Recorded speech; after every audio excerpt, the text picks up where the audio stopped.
Have you ever wanted something so badly that you made dua to Allah subhanahu wa ta'ala that if you got this one thing, then you would do XYZ, change this habit, or start increasing your ibadah? And then after getting what you wanted, did you ever feel like you want to go back on that burst of enthusiasm?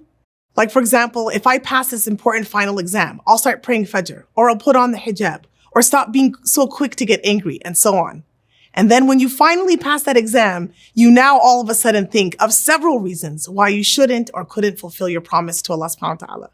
Many of us have been there before. So how do we strengthen our resolve? Let's meet someone who made an oath to Allah subhanahu wa ta'ala and fulfilled it despite several difficult obstacles that came her way. Meet the wife of Imran alayhi salam, the mother of Maryam alayhi salam, Hinna bint Faqut, may Allah be pleased with her.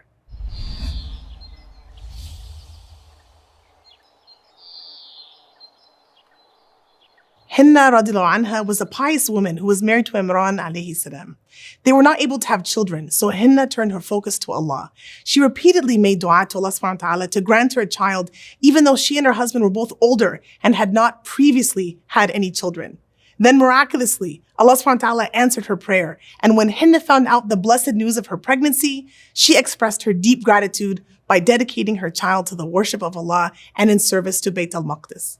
Allah subhanahu wa ta'ala says in the Qur'an, remember when the wife of Imran said, my Lord, I dedicate what is in my womb entirely to your service. So accept it from me. You alone are truly the all-hearing, all-knowing. This was a very happy moment for Hinna and Imran alayhi salam, as well as for their people.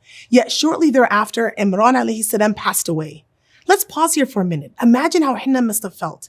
She wanted a child for so long, and after so many years, she finds out she was expecting. Imagine the elation, the excitement, the gratitude.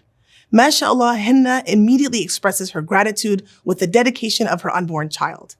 Now, with the tragic timing of her husband's death, there is such a stark change in her reality. Imagine the pain, the sadness, and all of the unknowns that come along with death. Yet despite this loss, Hinna doesn't waver in her commitment to Allah, and she doesn't now take back her oath to Him. And when Hinna radiallahu anha finally gives birth, she says, as is mentioned in the Qur'an, when she delivered, she said, my Lord, I have given birth to a girl. And Allah fully knew what she had delivered. And the male is not like the female. This statement of surprise is not one of dismay in having a girl, but rather out of her desire to be able to fulfill her oath, as it was not customary in Judaic law for women to worship in the temple.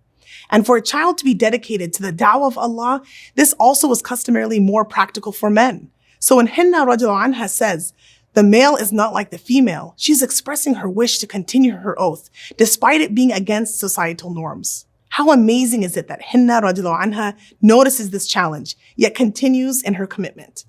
To further establish this dedication of her daughter to the service of Allah, she names her daughter Maryam, which comes from the Aramaic language Mary, meaning Rabbi, my Lord, and female servant. Even with the seemingly simple action of naming her daughter in the way she did, Hinna radiallahu anha teaches us what it means to have tawakkul. This shows a level of optimism in Allah subhanahu wa ta'ala.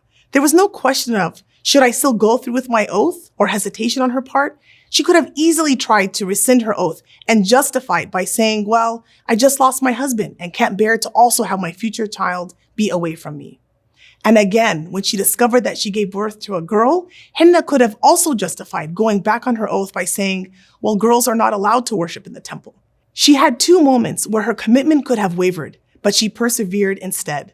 She trusted in Allah subhanahu wa ta'ala and stamped it with her certainty in Allah's mercy by literally naming her daughter after her intention.